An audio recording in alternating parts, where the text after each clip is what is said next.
wow, como que yo decía, pero bueno, ¿cómo es posible que a estas alturas este muchacho esté hablando aquí de Dios?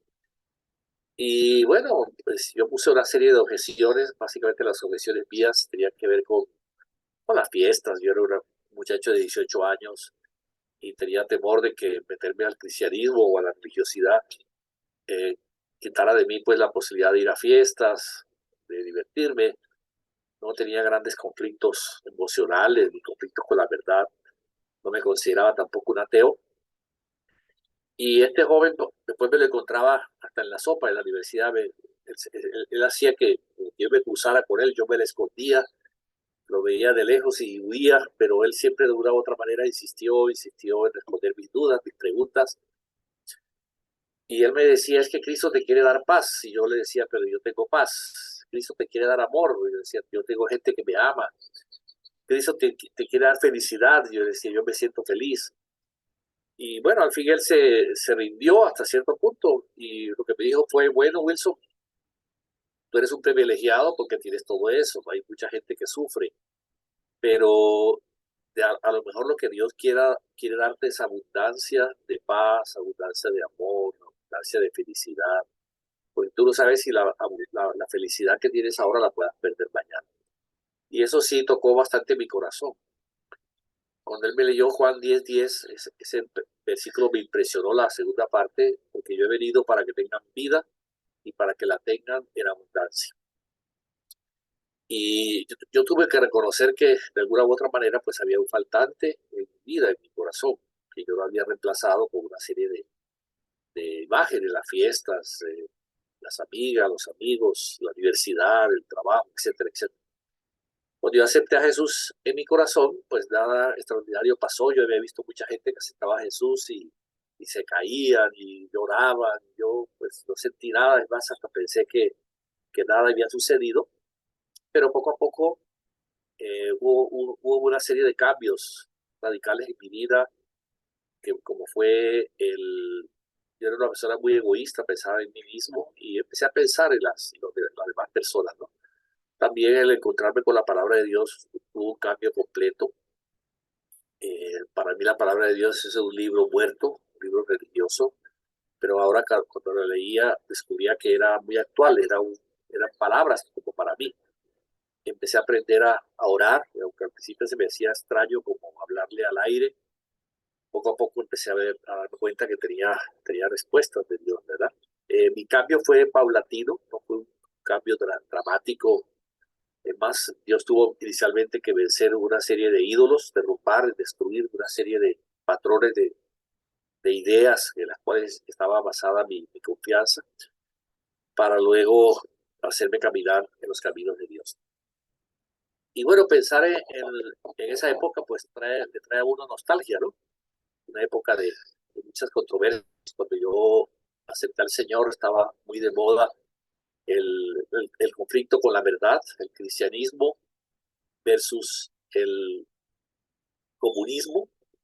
Y no era extraño ver un meeting de compañeros comunistas en la cafetería de la universidad, y después nos levantábamos nosotros, que también habíamos programado un meeting y también predicábamos de Cristo. Y mucha controversia, pues, a nivel de ideología, ¿no? Hoy en día, pues, es diferente. Ya en este tiempo no hay una lucha por la verdad, sino es como un relativismo. Lo que te sirve a ti, pues, no me sirve a mí, y tu verdad es tu verdad, y mi verdad es la mía. En Guatemala, por ejemplo, es muy difícil encontrar una persona atea, en el sentido estricto de la palabra, como uno encontraba personas en ese tiempo, ¿no? Personas beligerantes, combativas. Más bien hoy en día, pues uno encuentra personas que de una forma u otra practican la filosofía del placer, lo que me hace sentir bien, lo que me llega bien, lo que me sirve aún dentro del cristianismo, pues se da eso, es lo que se llama el posmodernismo, o sea, superar toda esa serie de conflictos ideológicos o de pensamiento, y solamente pues una filosofía del placer, un hedonismo, buscar la satisfacción personal, en un globalismo respecto de los conceptos, de lo que piensa la gente. O sea, Cada persona puede pensar lo que quiera y si le funciona, si le sirve, pues está bien. Individualmente, esa es la verdad para esa persona. Bueno, yo hace mucho tiempo no he ido a la universidad a evangelizar, pero me imagino que ustedes enfrentan situaciones así. Yo de todas maneras quisiera hablarles hoy de cómo ustedes tienen la estafeta, han recibido una estafeta eh, y son los pioneros de valorar lo que el cristianismo es a través de las generaciones.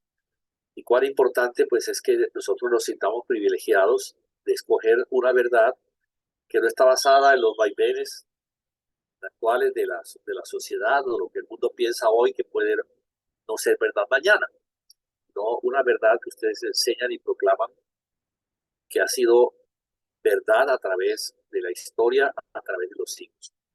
La palabra de Dios dice que nosotros debemos estar completamente preparados para dar razón de nuestra fe a todo aquel que demande sobre ella.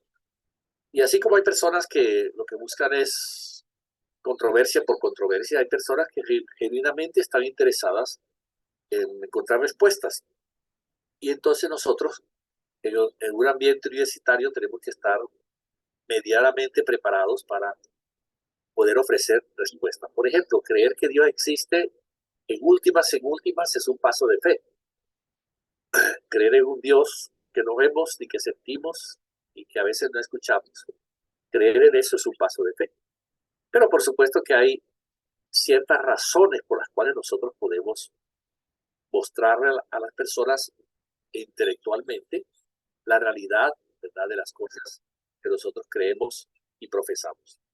En nuestra época, pues fue fundamental un libro, una serie de libros, la verdad, que de Josh McDowell, que se llamaba Evidencias que exigen un veredicto. Yo quiero recomendarles a ustedes dos libros importantes que son estos que tengo aquí. Este es un libro de César Vidal, que se llama La herencia del cristianismo. Es un libro muy interesante. Y este es otro libro que se llama Lo grandioso del cristianismo, de Dinesh D'Souza. César Vidal es un poco más conocido, Dinesh D'Souza no es muy conocido, pero son dos libros que nos pueden ayudar, ¿verdad?, a encontrar razones, evidencias de lo que es nuestra fe en el plano actual. El libro de César Vidal es un libro que presenta cómo el cristianismo ha sido la fuerza dominante a través de toda la historia, desde el judaísmo o el cristianismo mesiánico de la primera época, del primer siglo, luego el cristianismo dentro del Estado romano, luego la edad Media, los vikingos, los bárbaros, cómo el cristianismo salvó a la humanidad de la barbarie y aún cómo los monasterios sirvieron como universidades iniciales donde no solamente se preservaban los escritos sagrados de la Biblia, sino también se cuidaban y se estudiaban los escritos, ¿verdad?, de ciencia, de sabiduría, de filosofía, de lo que se pensaba en ese tiempo. Por supuesto, hay un capítulo muy importante sobre la Reforma, la verdad, 7 capítulos sobre la Reforma, de lo cual nosotros somos precisamente herederos. La Reforma protestante, la Reforma de Martín Lutero, fue la que abrió la puerta al modernismo, en medio del oscurantismo religioso de la Edad Media, en el año de 1500. La reforma religiosa de Martín Lutero inició una serie de conceptos o cambió una serie de conceptos que existían hasta ese tiempo y que hacen de la sociedad actual, de lo que piensa hoy la sociedad actual, sentó, digamos, las bases para que hoy pudiéramos nosotros tener una vida en libertad, un sistema financiero, un sistema de gobierno, un sistema científico, abrió las puertas de la liberación, digamos, hacia el pensamiento humano.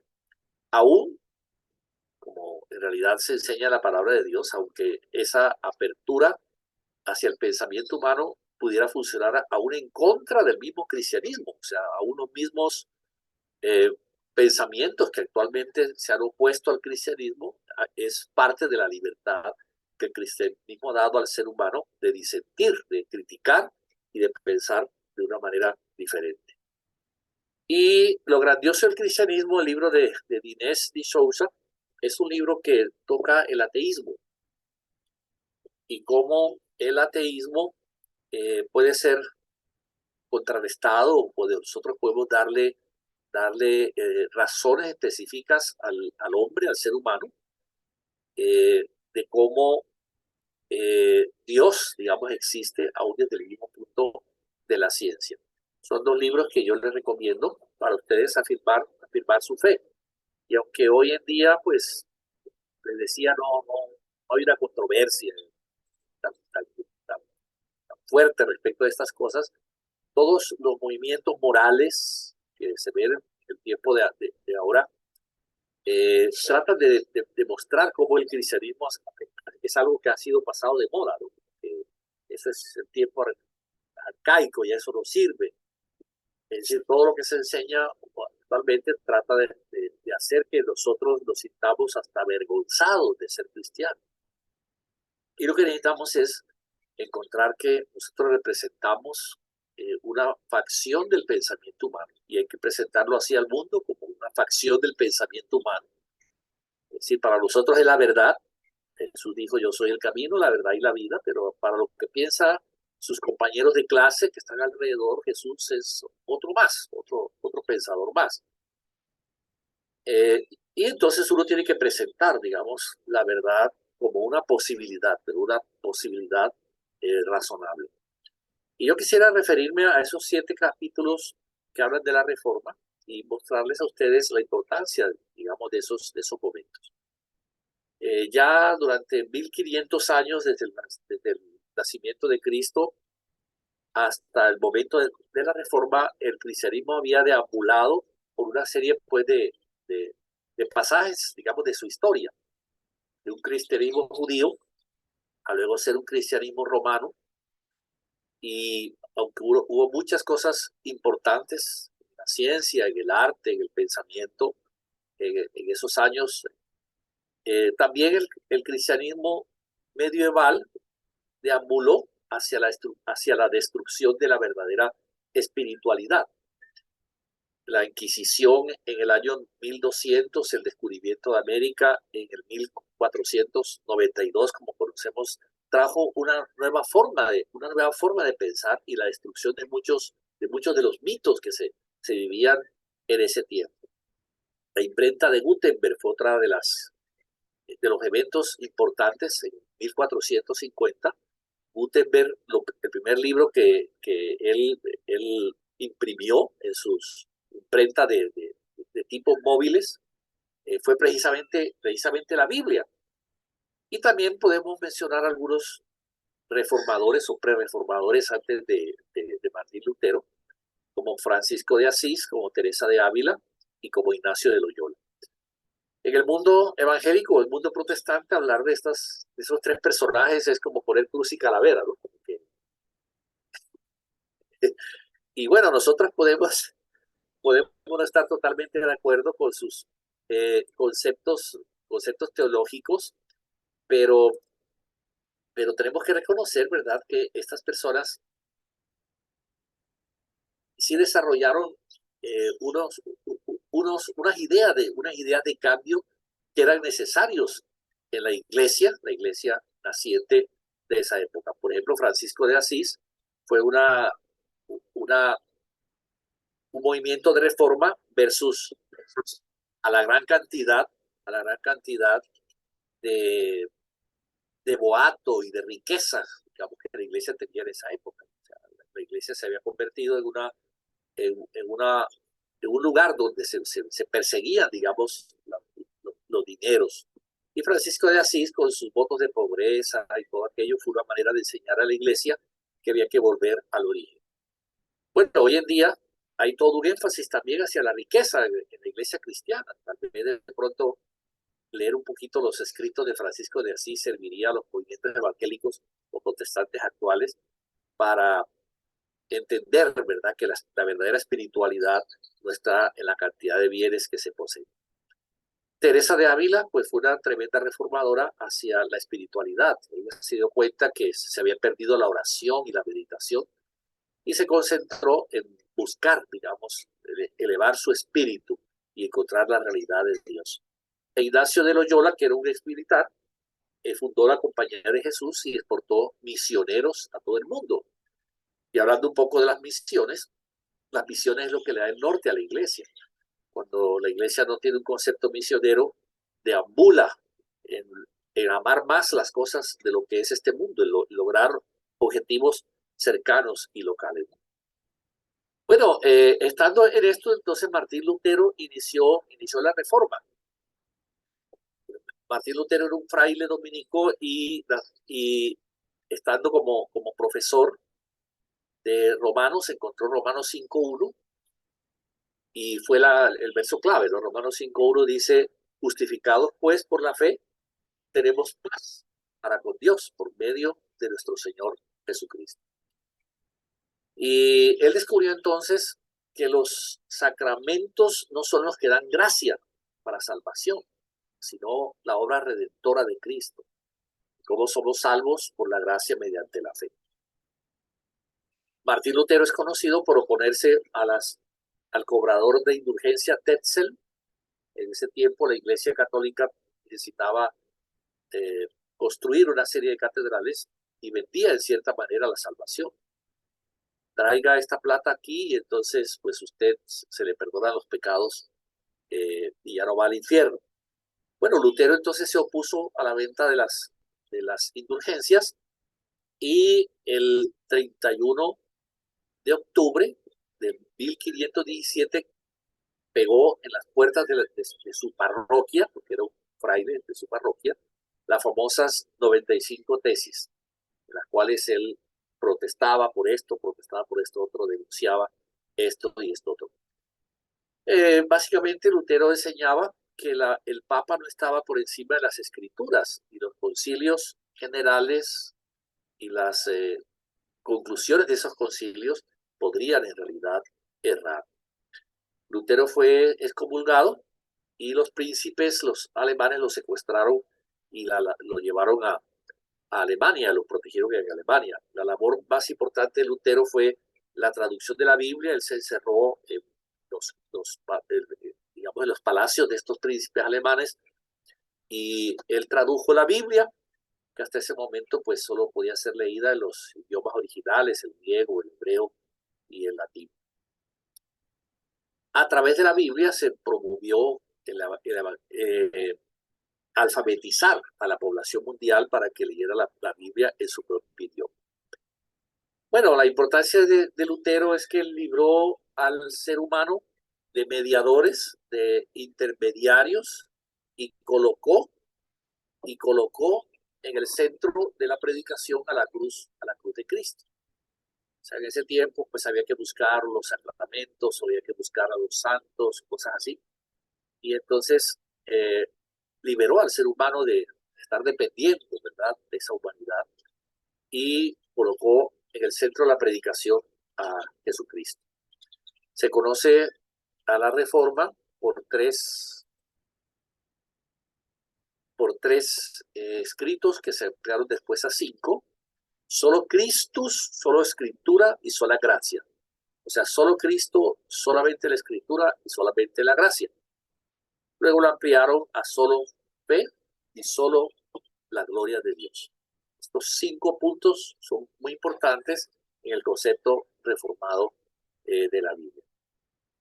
El 2 de Timoteo 3:16 dice que la palabra de Dios, toda la escritura es inspirada por Dios y es útil para instruir, para corregir, para redarguir, a fin de que el hombre de Dios sea enteramente preparado para toda buena obra. Y precisamente el concepto de la inspiración de la Biblia, el creer que la Biblia es la palabra de Dios, que no tiene errores en sus manuscritos originales, es uno de los puntos fundamentales del cristianismo. Es decir, hoy en día pueden salir una serie de escritos, pensamientos sobre familia, sobre moral, sobre teología, sobre fe, sobre política, sobre gobierno. Cuando esos conceptos que aparecen en la sociedad, en la filosofía humana, se parecen a la Biblia, no es que la Biblia gane con eso. Más bien estos pensamientos ganan estando de acuerdo con la Biblia. Y si aparece de pronto algún pensamiento humano que va contra la Escritura no pierde nada. Más bien quien pierde son estos tipos de pensamientos contrarios a la Escritura. ¿Cuál podemos decir que fue el legado de la Reforma?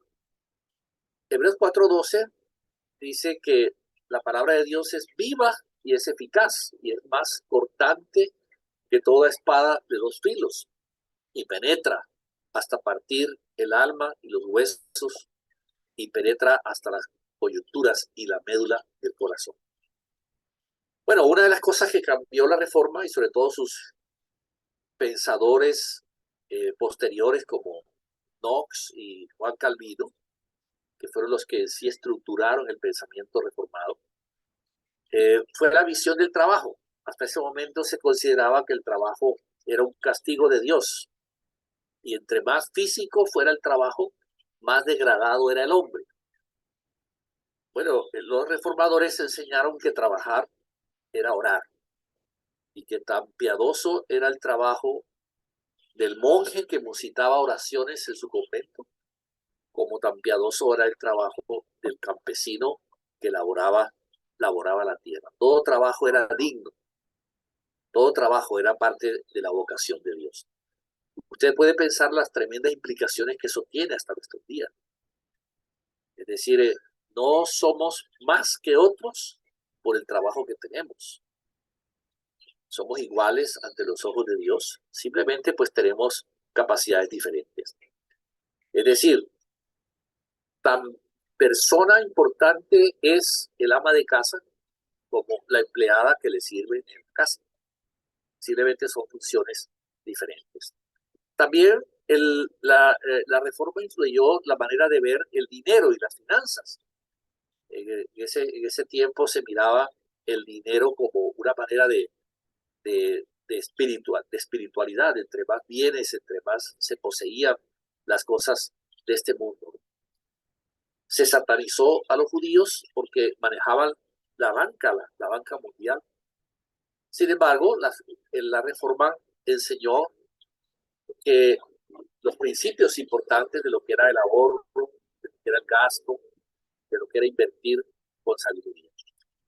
También podemos decir la influencia de la reforma en la educación. En la Edad Media se pensaba que era más santo y más espiritual, aunque podía ser un analfabeto. Y en cierta manera se buscaba que las personas no tuvieran educación para mantenerlas engañadas, ¿verdad? Bueno, más bien la Biblia, los reformadores utilizaron la Biblia para hacer campañas de alfabetización. Es más, a través de los siglos posteriores, la Biblia fue utilizada en las misiones como un mecanismo para que las personas pudieran aprender a leer. En 1536, por ejemplo, se estableció en Suiza la primera escuela pública y obligatoria de la historia.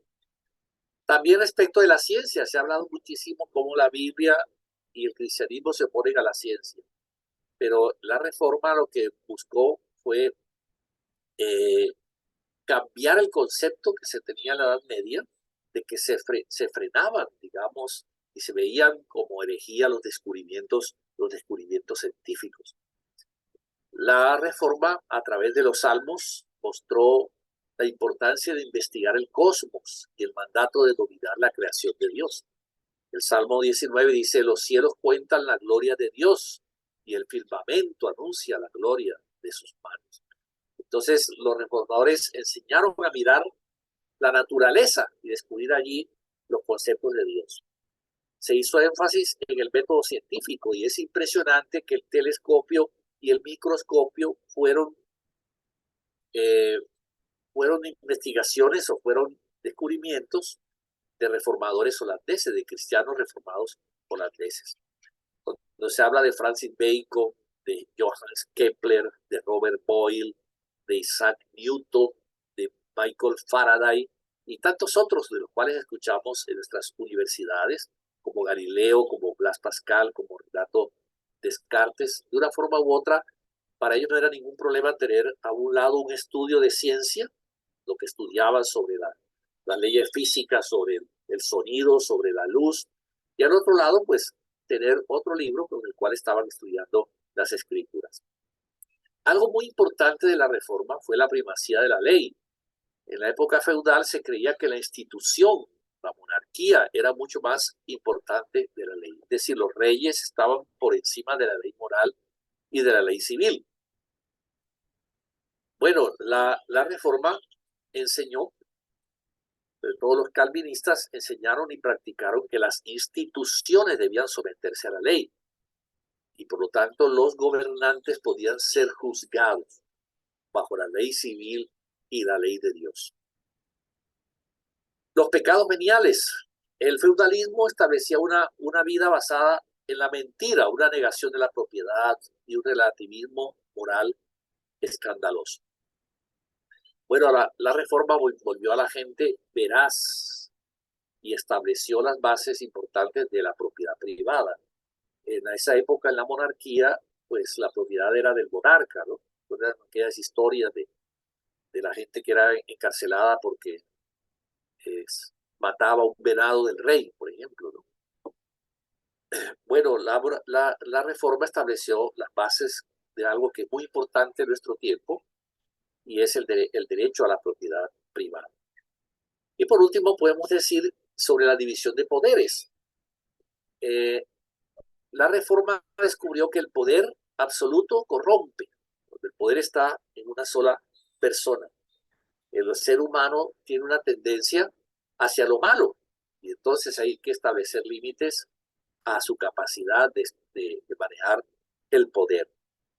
Y esto es la base de lo que hoy conocemos como la democracia moderna, con todas sus debilidades y todas sus acepciones, ¿verdad? Pero de todas maneras es un concepto de que todos estamos sujetos al control de todos.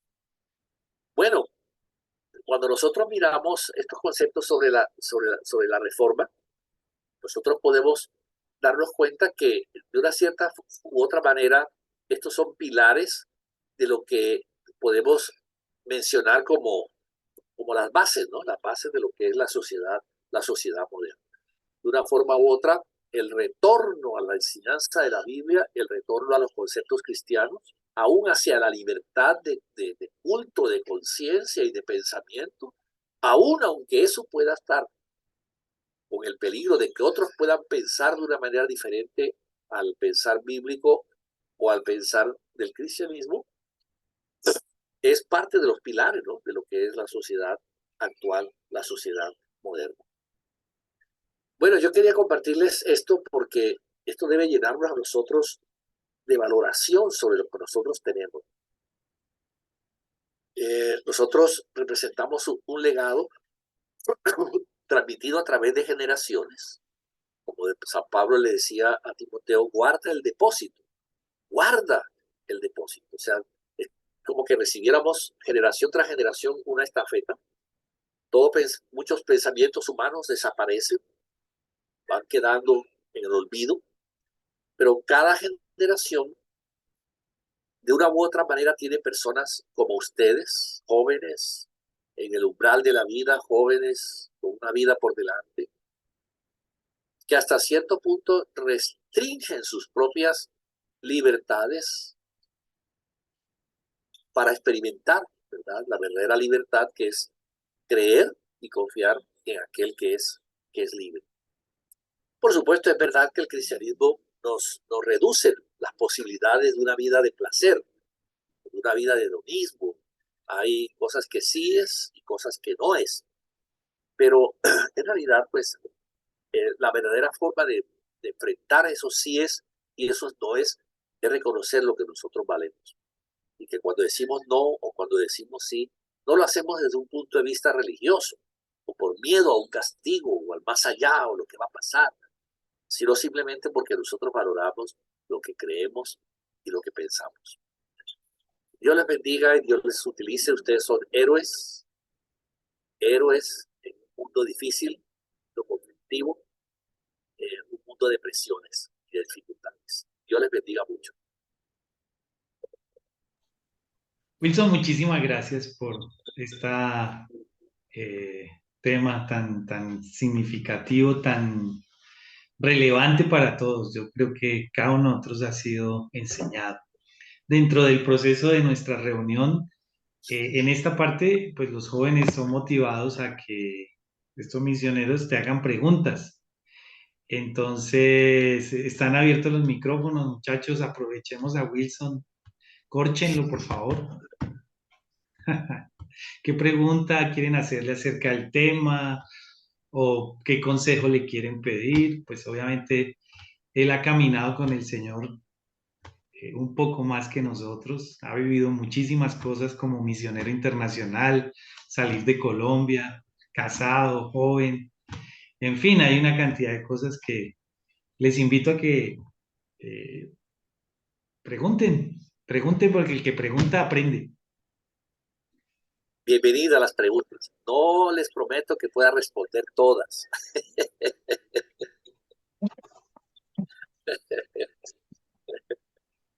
Pregunta, ¿y me escuchan? Sí, ¿cierto? Sí, Clarita. Hola, hola, Wilson, me alegra verte y escucharte. Yo creo que mi pregunta va un poquito a qué cosas uno debería ser cuidadoso y consciente en cuidar dentro de los procesos. Si de pronto sientes que tienes un llamado internacional a ser misionero. Ok, ¿qué cuidar si sientes que tienes un llamado internacional? O sea que sí, como que estar pendiente de los procesos. Bueno, te lo ejemplifico con mi propia vida. Si yo nací para ser ingeniero civil. Desde chiquito yo soñaba como ingeniero civil, mis carros, mis volquetas, mis máquinas, todo eso yo lo compraba. Y yo gradué de ingeniería civil, pero en el camino Dios se atravesó para yo ser un pastor. Entonces me tocó estudiar otras cosas, ¿no? Si yo pudiera tener una visión, si yo hubiera podido tener una visión del futuro, tal vez hubiera estudiado no ingeniería civil, sino algo que tuviera que ver más con lo que yo estoy haciendo ahora. En estos años, después de graduar como ingeniero civil, tuve que abandonar la ingeniería para prepararme, ¿no? Como pastor, estudiar doctrina, teología, consejería bíblica, el manejo de la iglesia, administración de la iglesia, y tantos cursos que se fueron los meses. Ustedes pueden intuir que pueden ser usados por Dios, bien sea a nivel local o, como decía Sarita, pues a nivel internacional. Entonces, no desperdicien lo que se fue enseña. Desde la sencilla agenda Vida Nueva, digo sencilla porque es lo primero, pero lo que hay allí es demasiado profundo. El material de crecimiento, luego la academia, con todos sus niveles, el CENCAM, porque muchas veces uno toma esos cursos y ya, ¿para qué tomo esto? No me toca por la iglesia, porque me pone aquí, si no el líder. Pero cuando ustedes van a misiones, te dicen, uy, si yo hubiera aprovechado más lo que aprendí allá. Si ahora hay una de las cosas fuertes en Senfol es precisamente la capacitación, y es muy profunda, es demasiado profunda. Prepara a cada uno de ustedes para ser fácilmente un pastor, una pastora en el ambiente en el cual usted está. Entonces no desperdicie toda vivencia, toda experiencia, porque eso le va a servir a usted en el futuro, si es que Dios lo quiere a usted para, como dice Sara, pues una misión internacional. Gracias, Wilson. Esos procesos precisamente, ¿no? Muy bien. Gabrielita también levantó la mano y Silvana, creo. ¿No? ¿Quién más quiere preguntar? Adelante.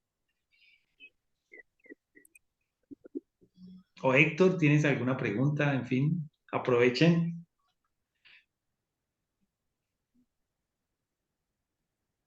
No, yo siempre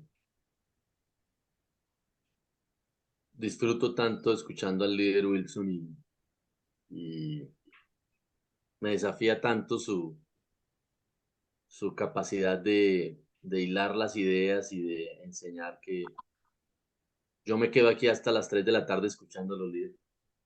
Espectacular. Gracias, Héctor, me estimulan mucho tus palabras. Wilson, yo quiero hacerte una pregunta y es esta. ¿Por qué consideraste importante compartirnos este tema? ¿Por qué consideraste importante compartirle a los misioneros esta información? Ok, yo creo que es importante porque es un tema que poco se usa, poco se toca, ¿verdad?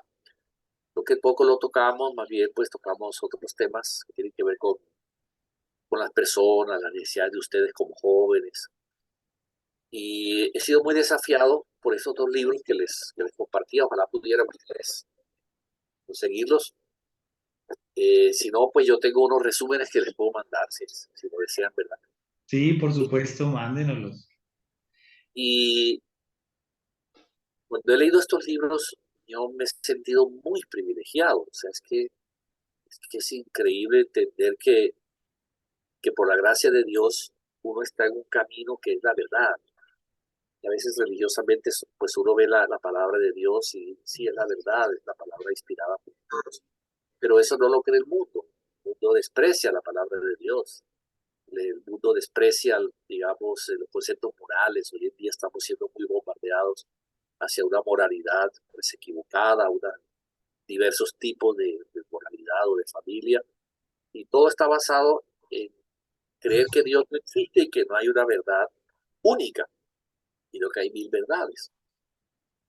Entonces, cuando nosotros miramos estos textos, lo que les he compartido aquí no es mío, ha sido lo que he estudiado en esos 7 capítulos de César Vidal, pues uno se siente muy privilegiado, ¿no? Porque uno podía estar en otra cosa, en otro mundo, creer otros detalles o estar en un tipo de vida diferente, ¿no?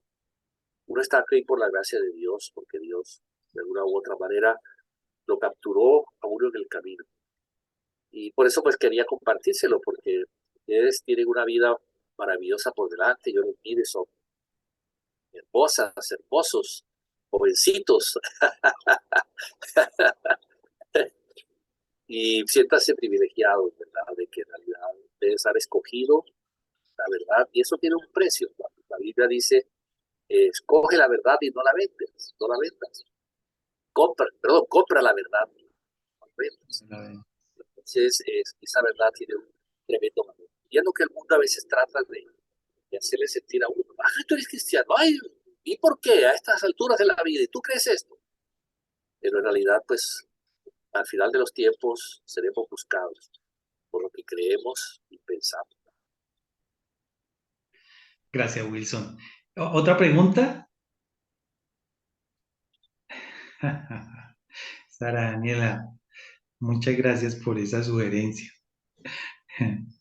Sara dice que sería muy bueno que Senfol le regalara esos libros. Dice, un buen regalo para los misioneros de parte de Senfol serían esos libros. Solo digo, Sí, sí, sí. Ahí está pintada. Ajá. Y, mejor dicho. Bueno, ¿alguien más tiene otra pregunta? Aprovechemos, de verdad que tener a Wilson acá es un regalo del Señor, privilegio. Bueno, yo quiero hacer solamente preguntas que no tienen que ver con el tema, ni ya, ya ah, preguntas personales, líder, se puede. claro, claro. ¿En qué año conoció usted de Cristo?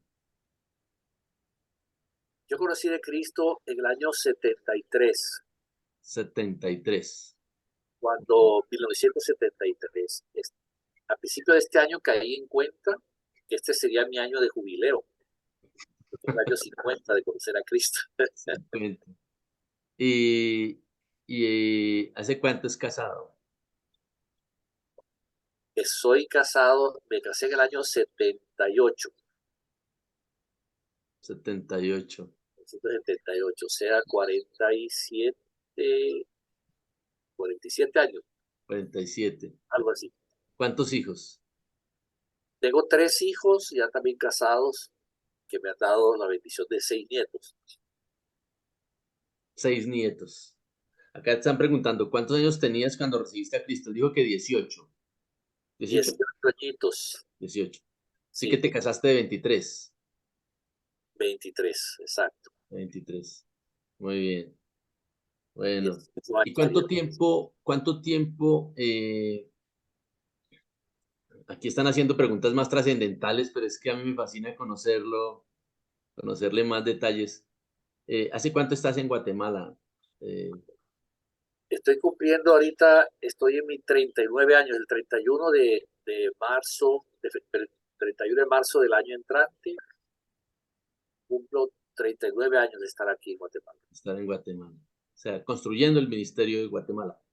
Sí, ahorita ya en otra función porque para poder trabajar en esto de las misiones internacionales entregamos el Ministerio de Guatemala. Ahorita el director es César Romero.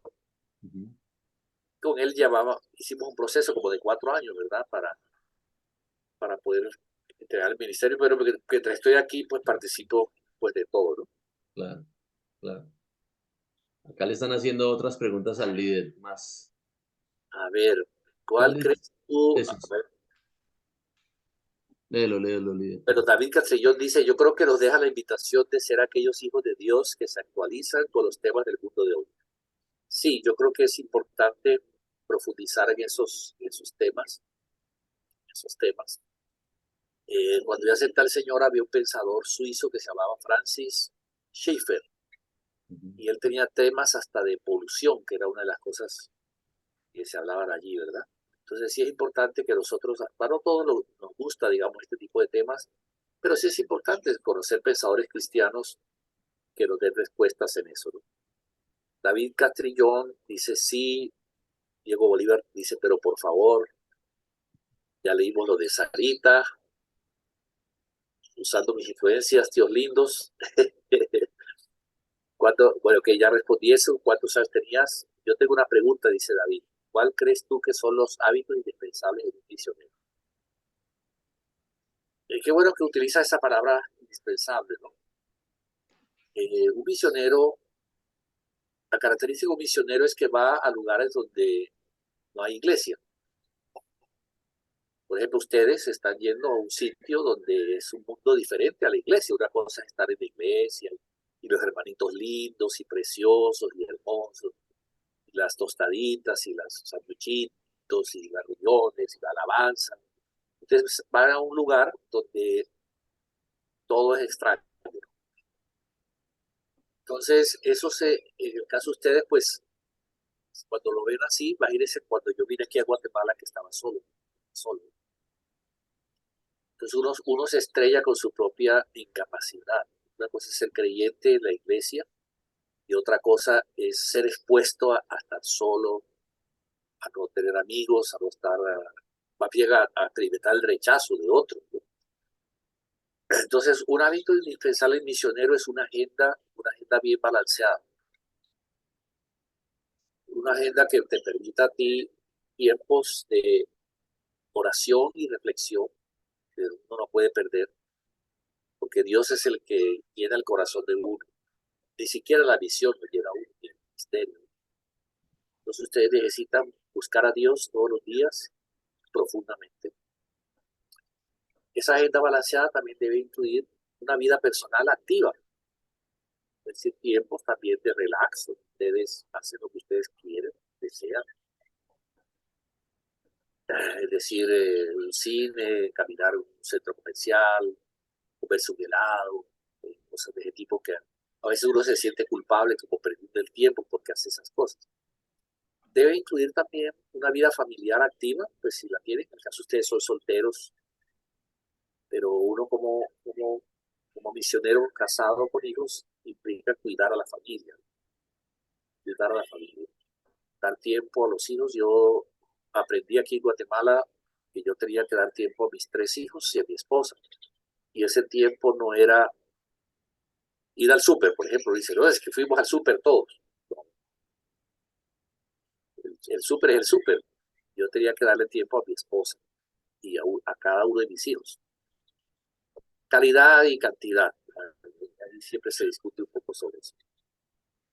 Algo importante en los hábitos del misionero, por supuesto, es sus tiempos, cumplir sus tiempos de evangelismo y de discipulado. Aunque el discípulo no le cumpla la cita, pues uno estará ahí. Es parte de no ser conocido como alguien incumplido, ¿no? Luego la cita a tal hora, a tal hora. Que tengo la reunión en la universidad de jóvenes a tal hora, aunque nadie llegue, pues yo estoy ahí. Otro hábito importante pues tiene que ver con cuidarse, buena alimentación, ejercicio, buena presentación. Estas cosas pueden parecer no tan espirituales, pero son importantes también. Valorar mucho su tiempo de sueño. A veces uno trasnocha, pero es importante saber una hora, todos los días una hora de dormir y una hora de levantar. Y algo que podía añadir, se me ocurre ahorita también, es la cual importante es mantener una conexión con el lugar madre que lo envió a uno. En el caso de ustedes, están haciendo esta reunión mensual muy importante. O sea, no son como islas en la universidad, sino mantener esta conexión. Por ejemplo, esto ha sido muy edificante, escuchar sus testimonios, oírse mutuamente, ¿no? Eso es bien claro. Y Gabriela Contreras dice, una capacitación de misioneros en Guatemala sería chévere. Pues sería chévere, sí. Vamos a anotarlo allí porque sí es una excelente idea. Así es. Así es. Hay otra pregunta de David, de Wilson. ¿Así? Sí, ahí dice, ¿quieres leerla? A ver. Ah, sí, ok. ¿Alguna vez has dudado de tu fe en Jesús por medio de evangelizar a alguien que refute tu fe? Claro, claro que sí. Sí, uno a veces se enfrenta con personas que saben más que uno, ¿no? Y que están más preparadas que uno. Y que uno entra en un terreno de, de controversia religiosa y uno sale derrotado. Eso es verídico. Me pasó en mis primeros años de evangelismo en la universidad, me encontré con un testigo de Jehová y empecé a evangelizarlo, y cuando empecé a evangelizarlo el hombre sacó su Biblia y le sacó versículos aquí y allá. Y les confieso, yo pasé una semana grave, o sea, grave. Y para rematar todos los textos de la Biblia que yo leía decían, Jesús hijo de Dios, Jesús hijo de Dios, Jesús hijo de Dios. Y yo enredado, ¿no? Ahí, y yo solo decía, no, a mí me enseñaron que Jesús es Dios, que Jesús no puede ser, no. Pero leía la Biblia y el Hijo de Dios, el Hijo del Hombre, el Hijo de Dios, el Hijo del Hombre. Hasta que, gracias a Dios, me metí a leer la Biblia bastante y encontré en Romanos 9:5, creo que es, dice, el cual es Dios sobre todas las cosas. Entonces, también cuando uno encuentra personas que refutan su fe, sobre todo si esas personas son pensantes, si son personas que tienen argumentos. Hay gente que lo que busca es burlarse, ¿no? Pero hay otros que tienen argumentos. Eso le sirve a uno para también estudiar, fortalecerse. Yo tuve la oportunidad de conocer aquí a un señor que era el líder de la guerrilla en Guatemala, luego de que se hicieron los acuerdos de paz. Su nombre era Gonzalo Asturias, hijo de Miguel Ángel Asturias. El nombre como guerrillero de él era Gaspar Hilón. Y ya, pues, hecho el proceso de paz, pues participó en política aquí en Guatemala.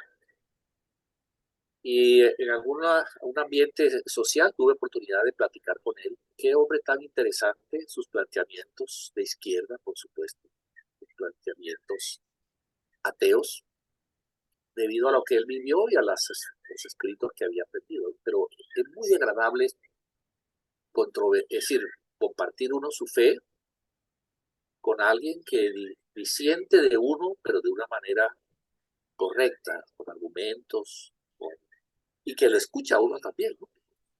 Bueno, no logré que él aceptara a Jesús, después él murió como a los 2 años, pero me quedó un grato recuerdo, ¿verdad? De que sembré la palabra de Dios también con con argumentos, ¿no? Lo importante en estas cosas es no controvertir, no caer uno en un plan de ustedes son los malos y yo soy el bueno, ustedes son pecadores y yo soy santo. No, en el plano del evangelismo, uno tiene que presentar a Cristo como una opción, como una verdad, que le puede servir a la persona, ¿verdad? Y, por supuesto, dar razones suficientes. Algo importante es mi testimonio personal. Como dice aquella canción, aunque todos me digan que eso no es verdad, yo lo siento en mi vida aún más. Y presentarlo como una opción. Cuando llega al plano ya de la discusión fea, pues es preferible.